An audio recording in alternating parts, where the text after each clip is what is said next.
The coronavirus pandemic has left millions of Americans financially devastated, leaving them to look towards, hopefully, lawmakers for relief. Aww. But reports show that senators have been raking in huge profits from trading stocks. This is an ugly story. So much money, and they just wanted it. They just want all the money. So okay, lay it out for us. How does it happen? They have this information. Right. We thought that it was only a couple, right? What is it, 27? They're like, it was okay. It wasn't really non-public information. It was 27 Democrats, 21 Republicans, something like that. Yes. 21 Republicans. 27 Democrats, 21 Republicans, 1 independent, sadly. Okay. So everybody's covered, right? Right. Any socialists It's not in there? partisan as far as we know. No, I guess greed is equal Yeah. opportunity and knows no political boundaries. Yeah. But 1,500 stock transactions worth up to $158 million between February and April. This came as a result of a report by Campaign Legal Center. They did an analysis of financial disclosures of what these senators did and when they did it. And it's so interesting when you look at some of the connections, like you have Georgia Republican Senator Kelly Loeffler. Her husband is the chairman of the New York Stock Exchange. Could there be a connection there? But what's interesting, Pat, is what you and I were talking about.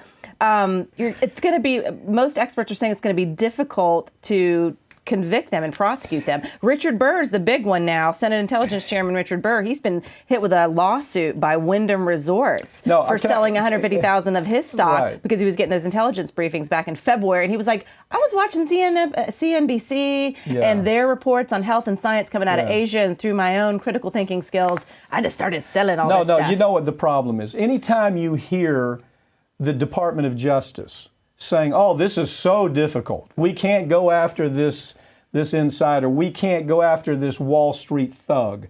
Anytime you hear that, that is like a red flag to where we're afraid to do it. If we do, we're going to get too much political heat. Now, think about this. Right. It's coming from the Department of Justice. They're saying, oh, you don't understand how difficult. No, it's not difficult. Yeah. Do your job as a prosecutor. Right. If you lose, you lose. But the truth is, this started out with, investigations into Richard Burr, and as you say, Kelly Loeffler.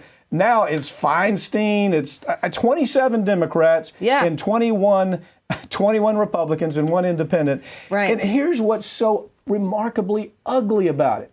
Right now, we don't even know where the House of Representatives is. Pelosi has said, stay at home. They're doing nothing. Right. So they make this big cash grab, and then they go home. Right. And the average American out there is wondering, how can I feed my family? How can I pay rent? If I hear one more time the FBI or the SEC or Department of Justice, they're investigating. Oh, we're investigating, but this is just too difficult. No, it's not. No, and the laws clearly define that. They're terrified to go after these people. You're right, and they're already multimillionaires. That's another thing that came out of this study, was that most of these people, going to your point of the average American citizen, is hurting way worse than they ever thought about hurting. They're like, oh, well, I'll hurt tomorrow after I sell off some more stocks. But financially, these people are already very wealthy. And so when you start getting into the nitty gritty of some of these laws, there's the law that applies to all of us, including members of Congress. It was Rule 10b-5 is basically the one that says, a special law. Well, this one was just for everyone. Hey, guys, you can't take private information, insider information, if you will, and use it to cash in. It's illegal, including you too, Congress. But they were doing it so much that they had to come up with their own special law, and that was the Stock Act of 2012. And Senator Gillibrand is the one who helped write that. And Vice recently followed up with her about her reaction to this, slew of sales that you've seen of stocks involving all these members of Congress. And she just was saying how basically appalling that it was, that it seemed very transparent, obvious to her that they were taking advantage of insider information. So she wants to tighten it up even further. But how a shame that you had to make a special law so that Congress had to obey the rules that the rest of us have to obey. We can't trust Congress to the fact that we have to tell them, this is your special law, this is written for you because you're a bunch of congressional thugs. And so now, this is the thing to watch on Gillibrand. Gillibrand's going to come out and she's going to make these public statements. Watch what she does behind the scenes, right? She's going to sell stocks too? No, she's not going to sell stocks, but it's going to be, she's going to soft sell the idea, 27 Democrats, right? 21 Republicans.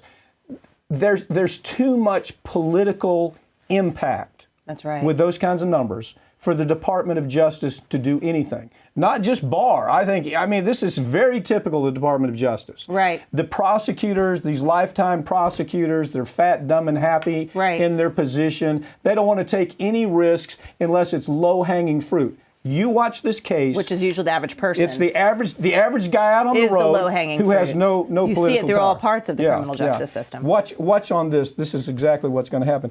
Thank you for joining me. Thanks, okay? Pat.